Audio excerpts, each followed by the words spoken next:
I know that Richard Dawkins, who's a British biologist, said that faith is believing something that doesn't have any evidence.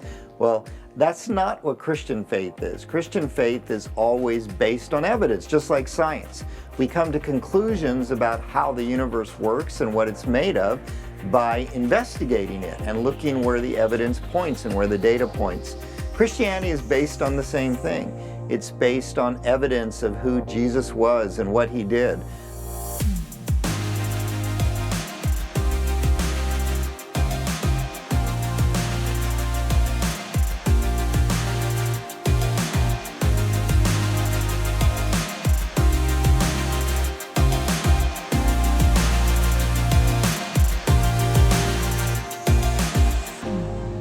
My name is Sorin Ujeniuc, and I'm a research assistant and nuclear engineer at the Nuclear Institute for Engineering and Research in Romania. Today, I'm happy to be a guest host for Edictum podcast, a platform that tries to bring to your attention honest conversation about meaningful stuff. Our guest today is Dr. Michael G. Strauss.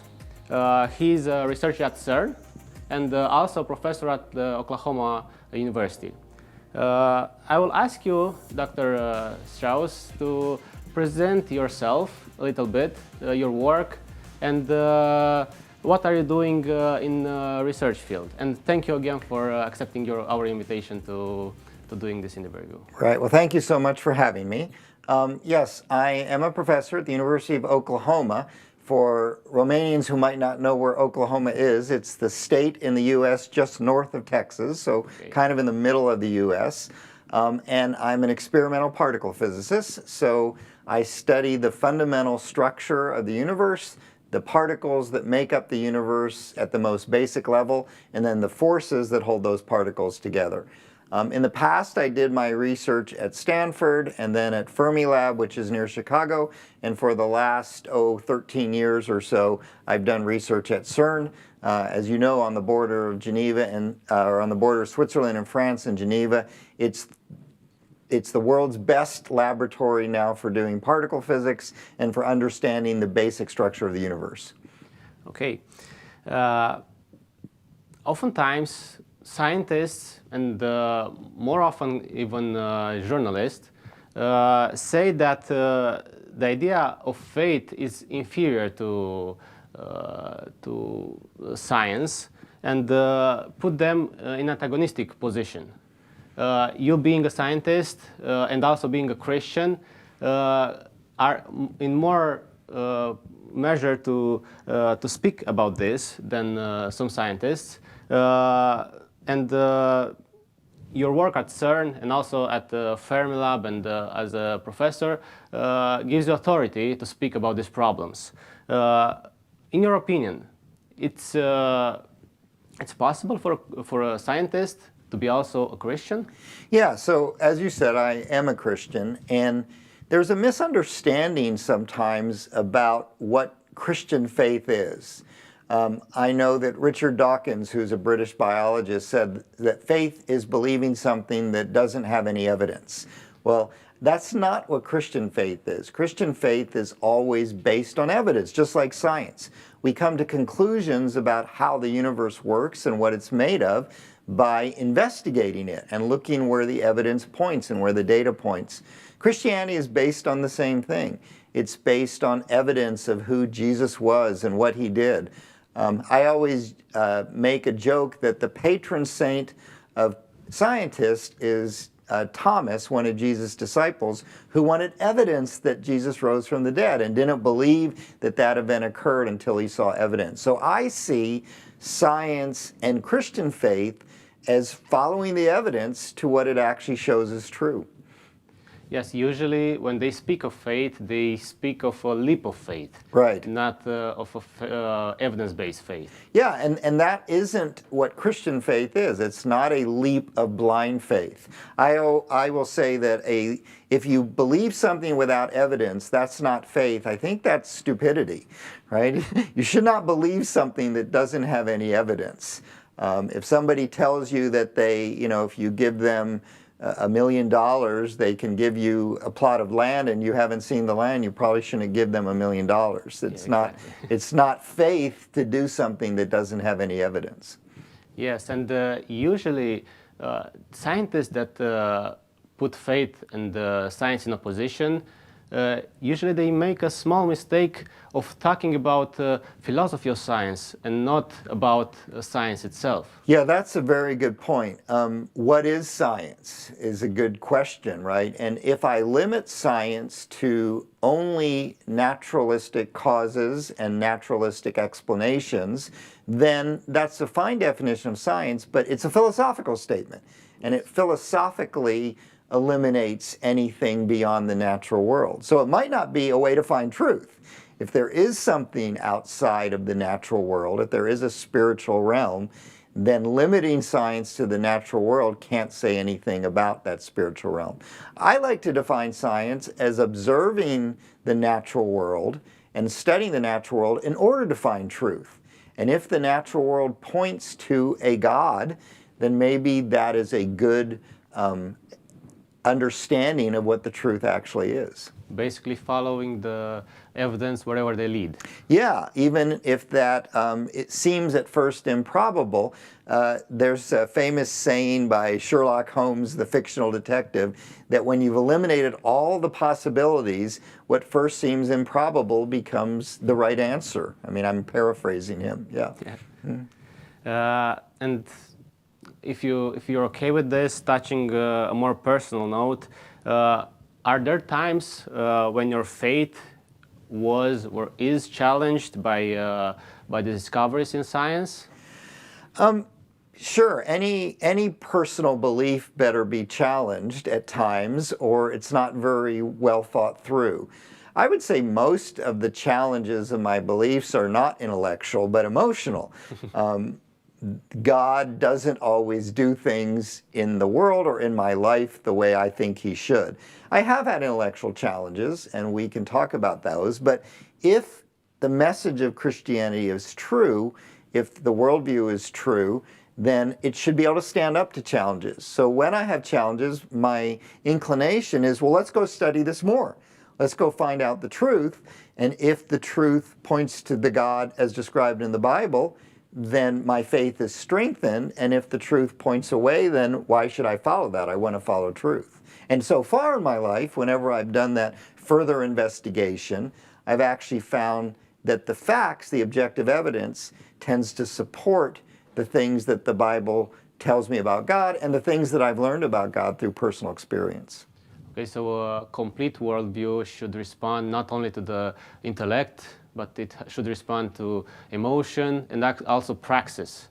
Yeah, we are complex beings. We have emotions and morals and intellect and physical, and something that's true, a real faith in God, if God is real, should respond in all those areas.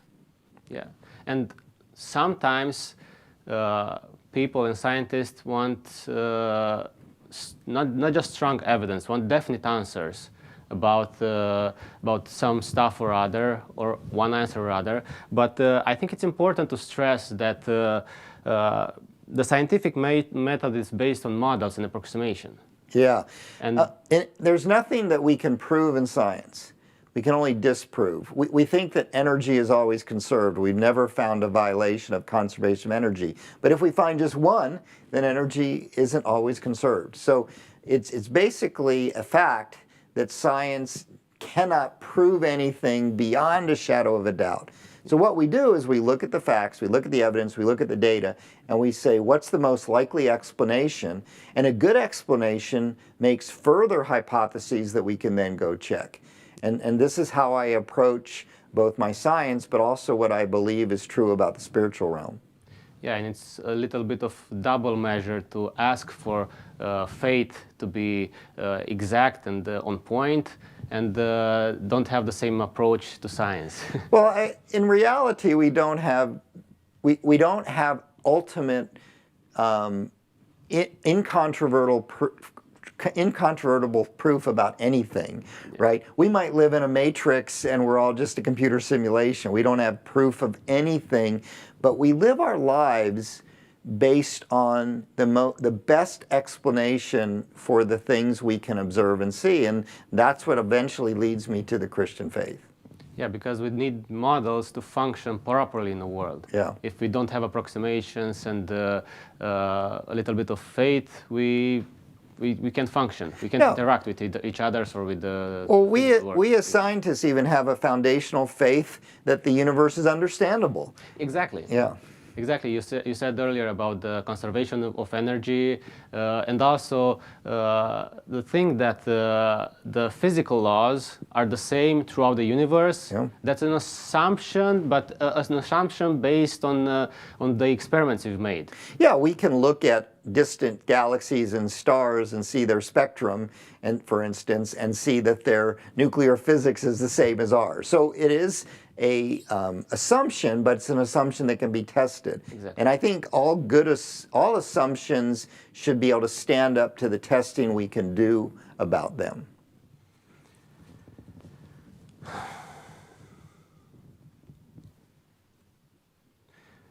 Okay, I would like to go in an area that also it's interesting for scientists and every human being, and that would be the origin of the universe and the origin of the human beings.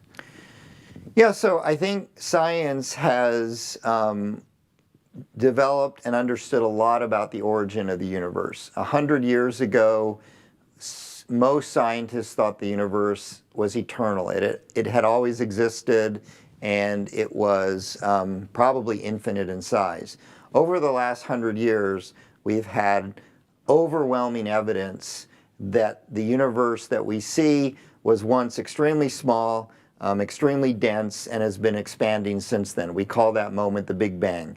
The Big Bang actually has multiple meanings. Some people use it to describe the very beginning of our universe, and some people use it to describe maybe a trillionth of a second after the beginning when we know the universe was expanding. But the amazing thing is that science has come to the conclusion that the universe appears to have a beginning about 13.8 billion years ago.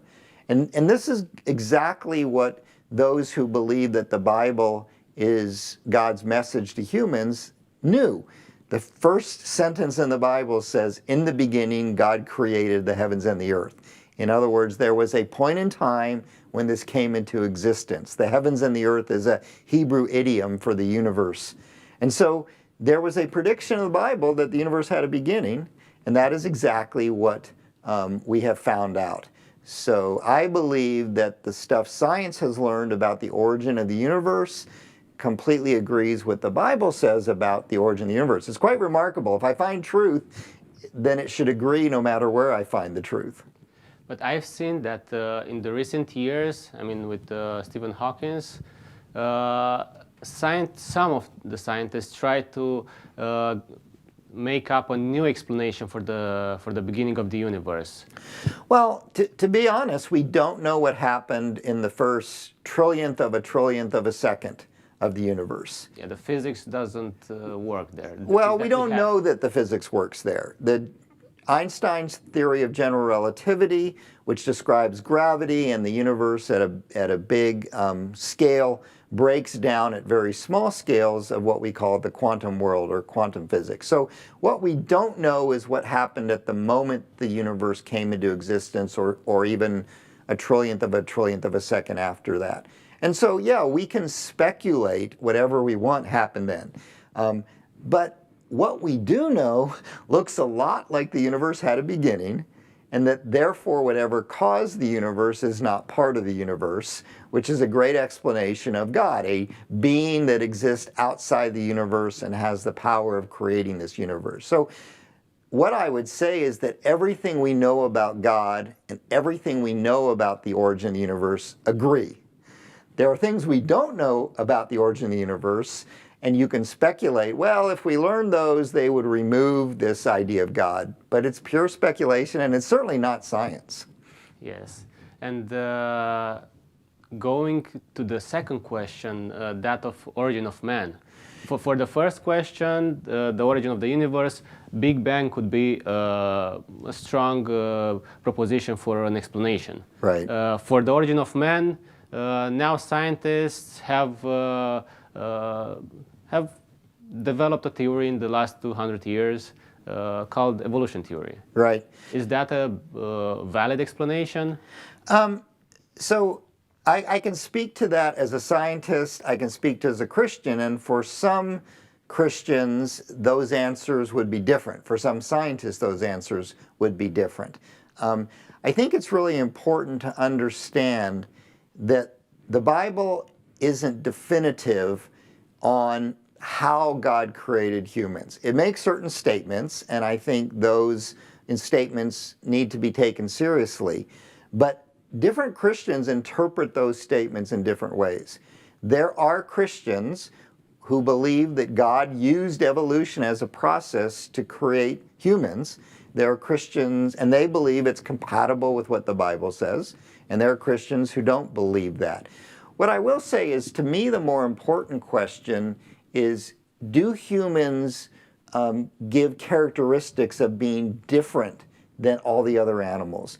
Is there something special about humans that supports the biblical idea that we're created in the image of God, not just as animals, but as spiritual beings? And I think what we find through archaeology and sociology and history and other things, science even, is that there are things about humans that are exceptional. There are things about humans that separate us not just quantitatively, but qualitatively from the other animal kingdom. And so, you know, I have my opinions about exactly how God created humans from a scientific viewpoint, but I think the more important thing is that God did create humans. He did use a process that could be evolutionary or maybe not, but in any case, humans are not simply a result of random mutation, natural selection. We are not simply just animals. I think both the Bible and science can point to the fact that we are more than just evolved animals. Yes, and we were talking about something in the beginning, that sometimes for a scientist there could be hard cornerstones that and the hard stuff to accept as a Christian too. And I was wondering if you feel comfortable sharing something like this. For example, what is an explanation or a theory that put you in difficulty, and how did you solve it? Yeah, so let me give you one example of when I was intellectually challenged about Christianity. So the Christian worldview is that there is more than just the physical world, that there is a spiritual reality, that I can have a relationship with God. And the philosophical naturalist says that naturalism is all there is. So I was once watching a television program, and it had a worldview of naturalism, that there is nothing beyond the natural world. And they were trying to explore that by showing that they could take electrodes and put them in the human brain and then fire electrical signals, and the experience the human had was like a spiritual experience. Similar one. Yeah, was similar to a spiritual experience. So they were trying to make the case that because you could simulate a spiritual experience, therefore there is no such thing as a real spiritual experience. And for a while that challenged my faith. It made me think, is naturalism correct? Is that all there is? Eventually I looked at this a little more and I saw two things. First of all is that when I have a spiritual experience, it affects me physically. I think about the love God has for me and it makes me cry. It brings tears to my eyes. How is it, if I'm both a spiritual and a physical being, there must be some connection between those. Yeah. And so if I can tap that connection, it doesn't mean there's no spiritual aspect. It means I have the ability to tap some connection somehow. The other thing that really is quite remarkable is you can put electrodes in somebody's arm and make their hand move. And if you ask them, are you moving your arm? They'll say, no, you're moving the arm, because they're not moving it. But the fact that electrodes causes the arm to move doesn't mean there's no reality behind movement of the arm. So my point is that, yes, because you can simulate something, doesn't mean that there's no reality behind that simulation. And so ultimately I thought that we are tapping the fact that you can actually cause people to experience spiritual feelings probably means there is a reality behind those spiritual feelings. Exactly, and we can use the mechanisms Yes. that are already there, Yeah. in the background. Exactly. And so for a while that was a challenge. When I first heard that, I thought, well, maybe there is nothing beyond the physical if you can experience spiritual feelings through some physical electrodes. But the more I thought of it, the more I thought, no, that does not take away from the possibility that there's a reality behind what you're simulating. One of the things that make me think, like your experience with this question, is that a lot of my colleagues at the Institute and a lot of people that are young people that are in science and in research have a problem with the deterministic universe. And they have accepted that the universe is kind of deterministic, and that leaves out the free will. Right. And for a Christian, this is a problem. Yeah, I mean, you're asking about things that we don't know all the answers to. So the portrayal of God and humanity in the Bible, what Christians believe, is that God is sovereign. He's in control. He knows the beginning from the end, but that humans also have choices, and that those choices have real consequences. If you ask me how those totally fit together, I don't know the answer. I do know that I have choices that have consequences. If my wife does something I don't like, I can either choose to be kind to her or choose to not be kind to her. And that definitely has consequences of what I choose to do. And so I don't know how, I mean, there are illustrations. C.S. Lewis had illustrations of how this might work. I don't know all the answers, but think about this for a minute.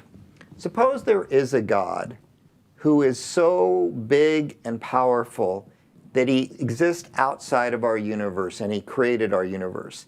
And that being tries to convey what he's like to us, right? There are going to be aspects of his character that I don't fully understand. Yeah.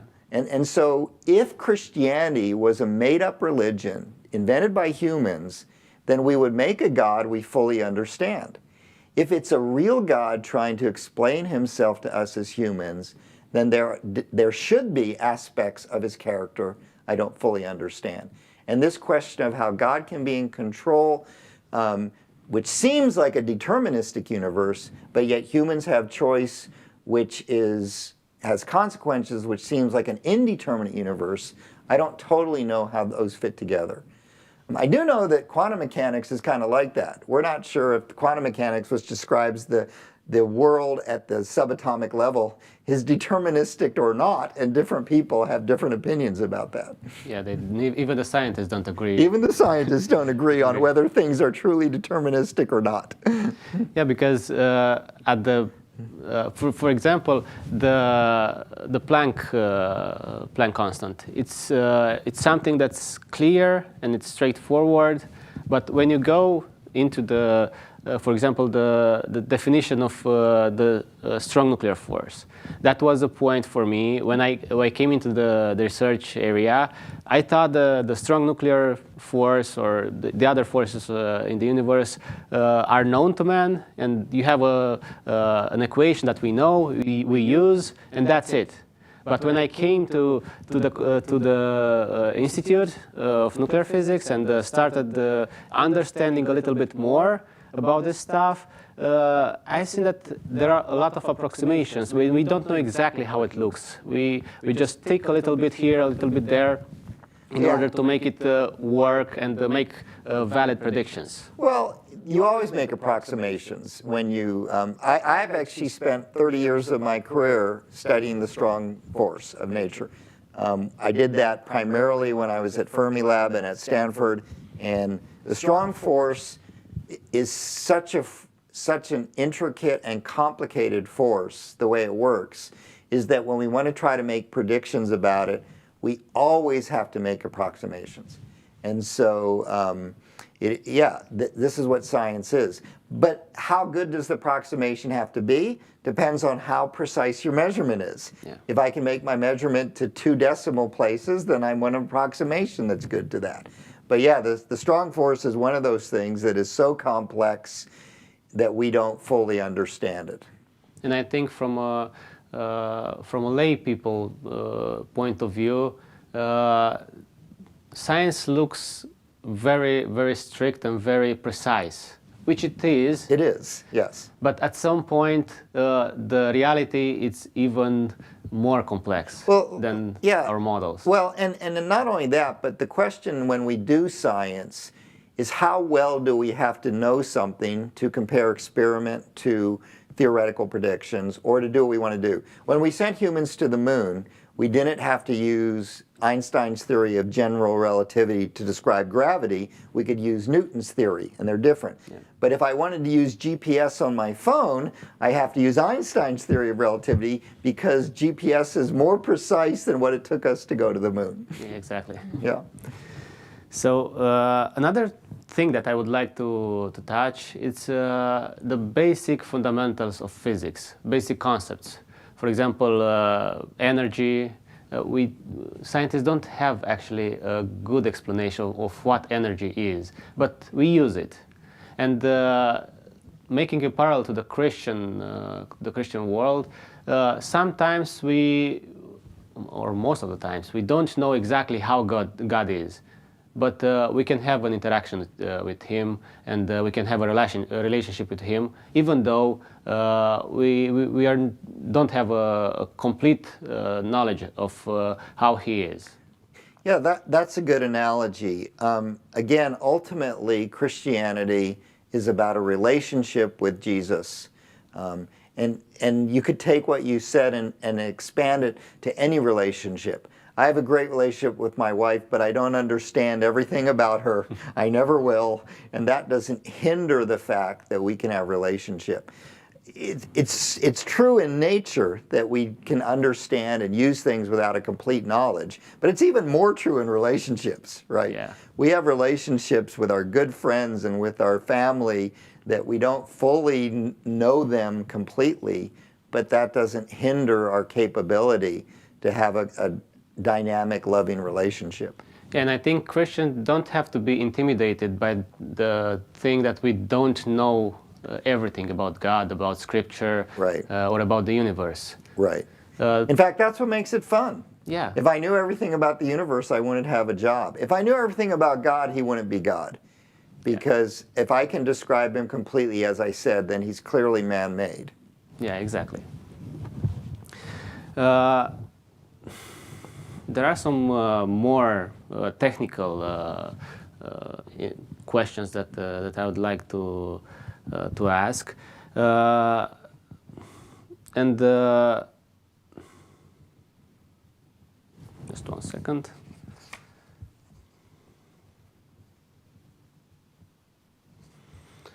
I've recently have a discussion with one of my colleagues,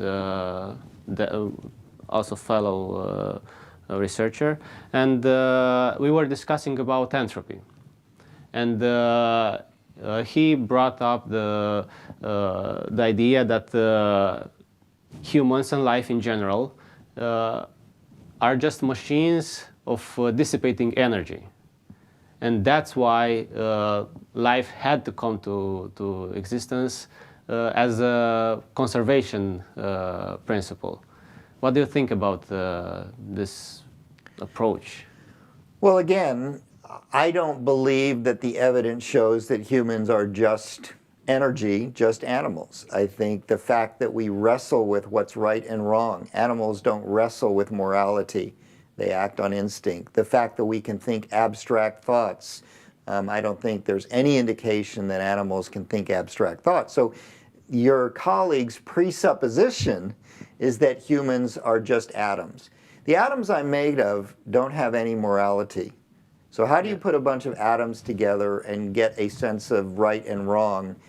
And you know, one explanation, which I don't believe is the best, is that my brain is just so complex that it invents those concepts.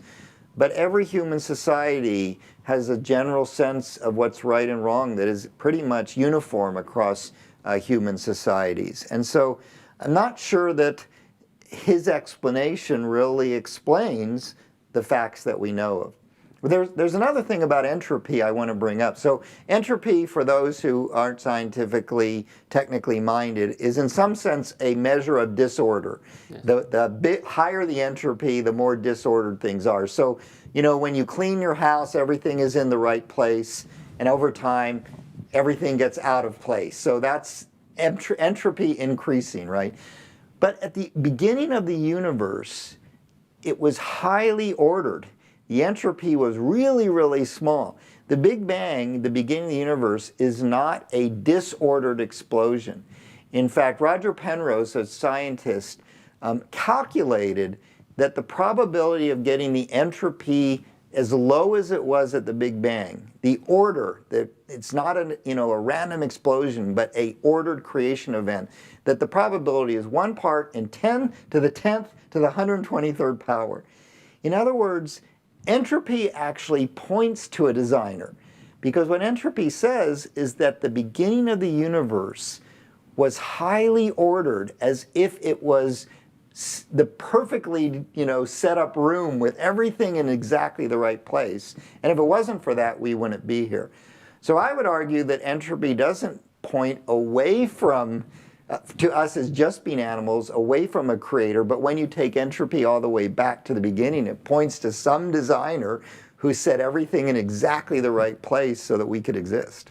Yeah, and also the naturalistic worldview doesn't take into account the information part of the universe, which is metaphysical at some point. Yeah, it's another question, right? Whenever we see complex information, we assume, complex ordered information, we assume there's an intelligence behind it. You know, the DNA in our bodies is so complex, it's complex ordered information. There's other things like that. The mathematics that describes the universe is complex ordered information. In normal life, we see that and we infer an intelligence behind it. Maybe that's an indication that there's an intelligence behind the universe. Yeah, and also what is interesting is that the laws of physics are also informational. I mean, they could be described as intrinsic to the matter, that they appear when some kind of matter interacts with another kind of matter, or we can view them as a metaphysical part that guide and direct every movement of the matter. Yeah, again, there's some philosophical ideas and questions here. Are the mathematical laws that we write, are they man-made or are they really somehow nature-made? But Stephen Hawking, in his book, A Brief History of Time, brings this up. And the thing that he points out that I think many scientists don't even fully appreciate, but Stephen Hawking was brilliant, so I think he appreciated it, is that the laws we write describe nature. They don't have the power to actually create anything. And in Hawking's word, who puts the fire or what puts the fire into the equations? If I write an equation that describes how an airplane will work and how the wings will support the weight of the plane, it doesn't build the plane. Yeah. And the equations we have that work so well to describe the universe, they don't have the power to build a universe. So even though I can describe the universe with my equations, which is remarkable in and of itself, I still have to ask the question, where did the ability or where did the power that created the universe come from? Where did the energy of the universe come from? There's, again, scientists have explanations that might not require some kind of deity, but the idea that there's a deity answers these questions, I think, better than some of the alternatives. Yeah, because even the laws are descriptive, as you said, not Yeah. prescriptive. Yes, that's exactly what I will say, that the laws are descriptive, not prescriptive, right? Yeah. I think that's most of my interview now. Right. But I would like to touch 2 points. I've heard you talk about, I think you had a question about uncertainty principle and the ability of knowing something to the indefinite precision, with indefinite precision. Yeah. And I was thinking about the pressure that some people that are secular put on Christians, and they ask them questions about God that Christians, not all of them, can answer, or some questions are not answerable because we purely don't know. Yeah. But if we take only the scientific method, we see that embedded at the basis of the science, there are things that we can't know. Right. Not only that we don't know, that we can't know. Yeah. And we have to take this into account as Christians, to not be intimidated by this kind of approach from the secular world. Yeah, I mean, if we take that principle and expand it to God, people say God is all-powerful. He can do anything, but he can't make a square circle. Exactly. Right? Because that makes no sense. So when we say God is all-powerful, it means he can do anything that is able to be done. When we say God is all-knowing, it means he can know anything that is knowable. And as you pointed out, the Heisenberg uncertainty principle says I can't know precisely, for instance, the momentum and the position of a particle. So I've asked myself, is that an unknowable thing? Does God know exactly the position and momentum of a particle? And if the answer is it's unknowable by any being, then God doesn't know it. It doesn't affect his abilities. And so I don't know. These are great questions. When I get to heaven, I'm going to have a lot of scientific questions that I ask God. And, you know, one of them might be, what is the limit of what you know? Yeah, and I think that it's right to say that God does things that are according to his own nature, and knows things according to his own nature, and in him is no contradiction. So it's right to say that there are some things that God can't do, because that will be yeah. Well, we know God can't sin. Because that would go against his nature. Paul writes he cannot deny himself. He cannot go against his nature. And this is a good thing, right? If God was arbitrary, then he would treat me arbitrarily. But if he's love and just and holy, then he's always going to treat me with loving kindness and justice and holiness. One of my favorite stories in the Bible that is often mentioned as a myth is the story of Jonah. Jonah was asked to go to Nineveh, which was a wicked city, and proclaim God's love for them and ask them to repent. And Jonah got mad when he went and the people repented. And the reason he was mad is because God is always consistent. He said, God, I knew that if these people repented, you would forgive them. And he didn't want God to forgive them. And so he counted on God being consistent with his character. And that's what actually made Jonah mad. So I love the fact that God is going to act consistently with his character. And there is another thing that I would like to touch. Sometimes also people bring a critique to the idea of God and the idea of Trinity, because this is, we can't comprehend this concept. But also in science, there are concepts that we don't comprehend also. Right. For example, the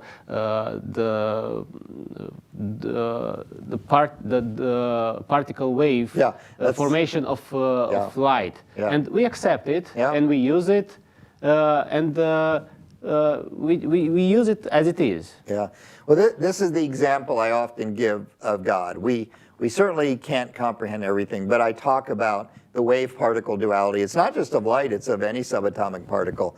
So I teach my students, light is a wave, and we show them how we know light's a wave.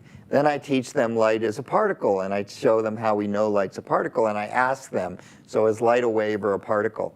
And their answer is usually what they've heard in their education, that light is both a wave and a particle. And I say, no, that's not correct, because nothing is both a wave and a particle. And what I say is light is what it is. Light is light.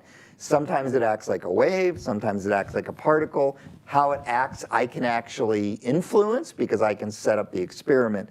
And I said, we as finite humans try to describe light, and there's nothing that we can experience that is quite like it, so we use words that are incomplete. And it's a perfect analogy of God, right? Because God is, we try to use words to describe him, but he's incomprehensible completely.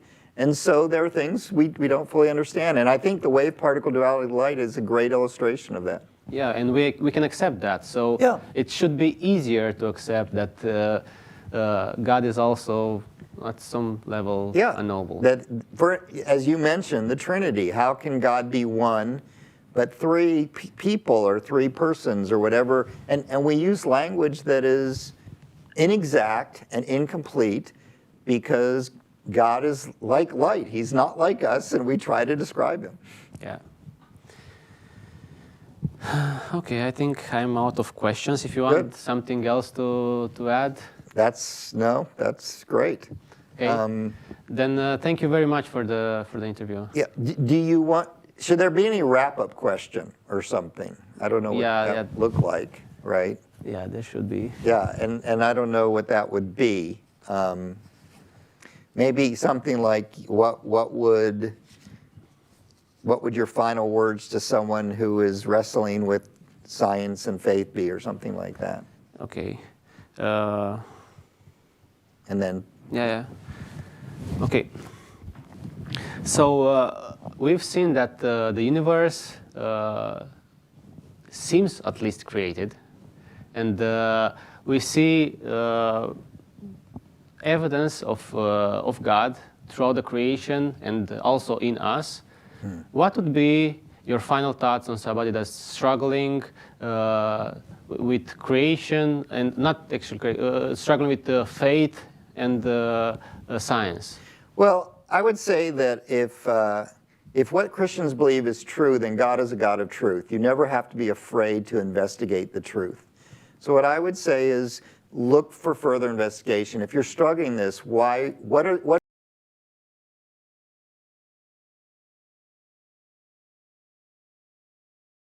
conflicts? We never.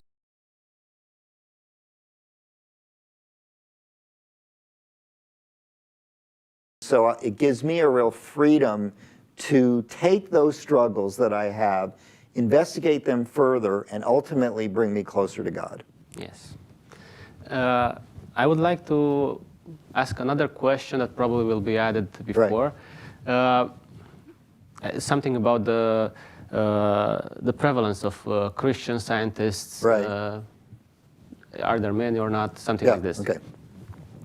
So I would like to ask you if the Christian faith is present in the scientific world. I mean, how many scientists, if there are prevalent or not, Christian scientists in the domain?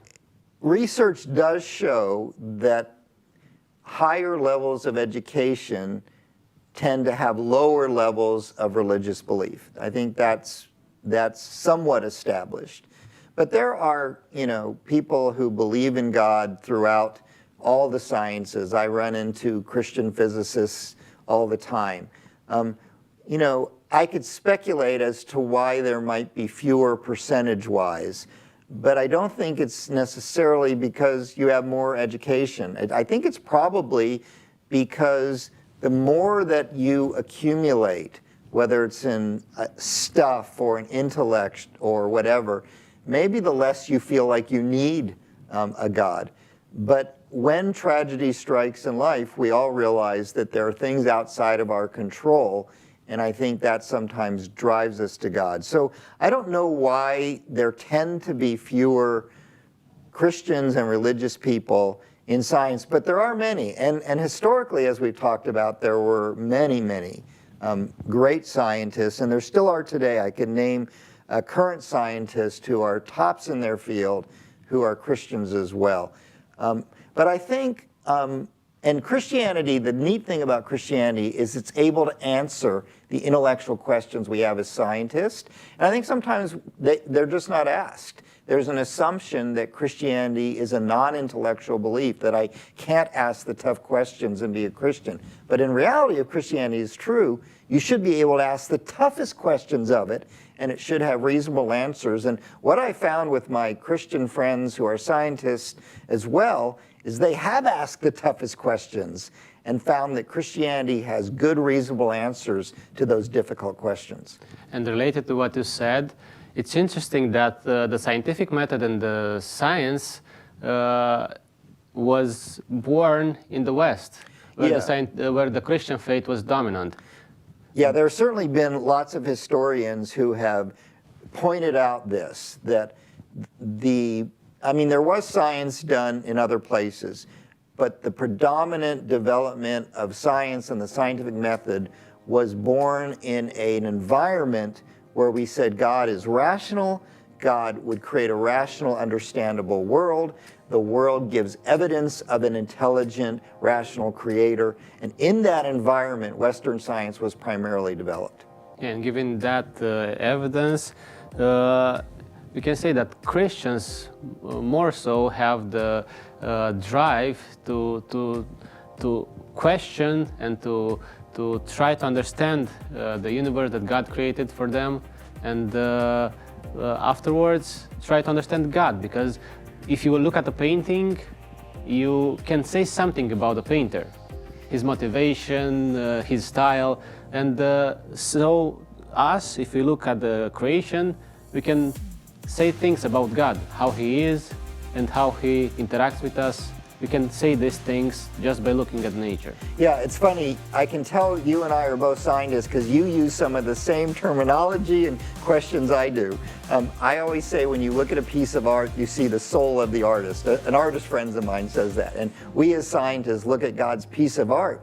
And you're right. I appreciate and understand God more because I look at what He created, His piece of art. Yeah, and I think if scientists are not Christian scientists are not dominant in this field, the lack of numbers is not. I think that it's not a lack of quality. You can find top-notch scientists and Christian also. Yeah, and I could name them. I mean, Francis Collins was the first to sequence the human genome. You know, top of his field, and he's a Christian. So I think it's certainly, there are those people throughout the scientific community. Okay. Thank you for the interview, and God bless you. Thank you so much for having me.